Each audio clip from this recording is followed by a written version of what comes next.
Hi, Andrew from SACS, and welcome to video number 2 in our 7-video sequence on leadership. We'll be dealing with leadership in respect of 3 things: well-being, productivity, and development and growth. And this particular video will be talking about well-being in life.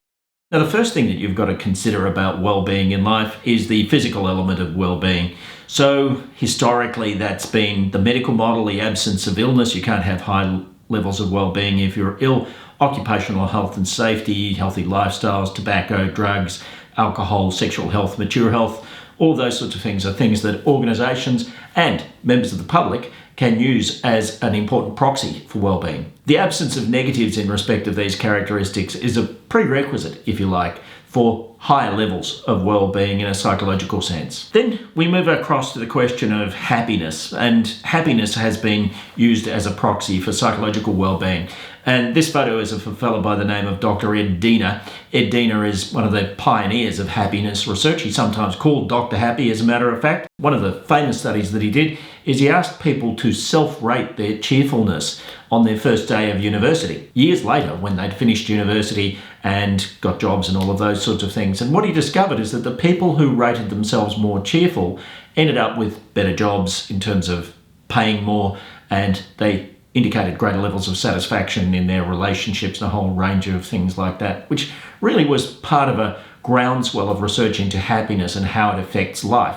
Now, Dean has gone on to do other research into the question of happiness, and one of the questions that he addresses here, and as you can see, this is a massive sample, 1.7 million people worldwide. What this diagram is showing you is this is going back to just before 2018, but you'll find that levels of happiness seem to max out at the equivalency of about 80,000 US across the world.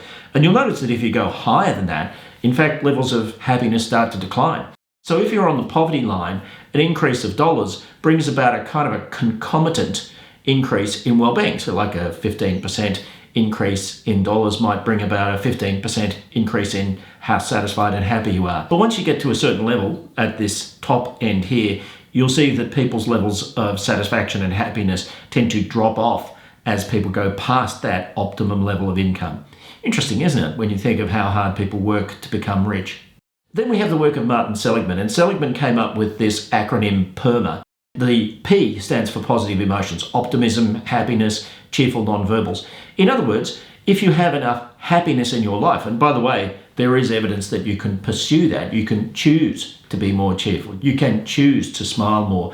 That seems to be a recipe for well-being in life. The E stands for engagement, which means connecting with things that matter to you, connecting with your work, if that's what you're into, or connecting with your hobbies, or connecting with people, connecting with clubs, those kinds of things.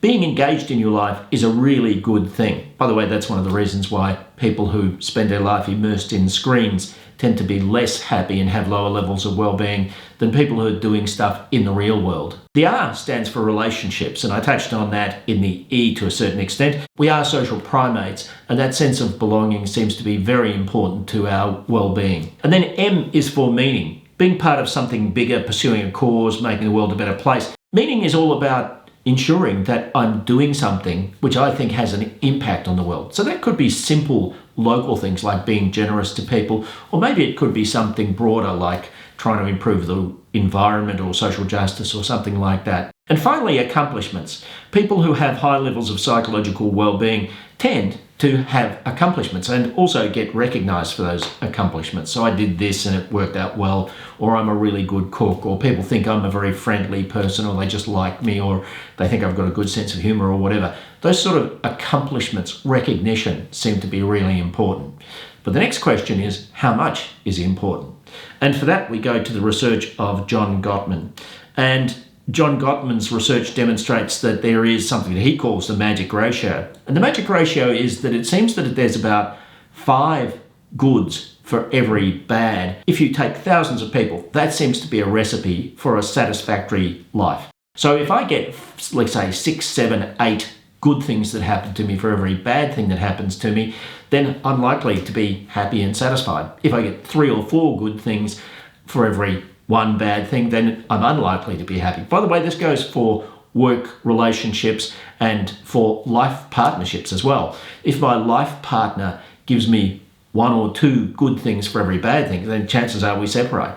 At work, if my job gives me 8 or 9 good things for every 1 bad thing, then chances are I'll stay. If it's 3 to 4, maybe I'm going to leave. Now, of course, this varies at an individual level. Some people are more sensitive, and so a bad is bigger, and so maybe you need 8 or 9 goods for every bad.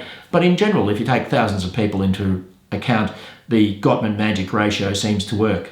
So there's some considerations for well-being in life. The very next video we'll talk about well-being at work and how to achieve that. And then the following video will be about how leaders can lead to optimise well-being at work.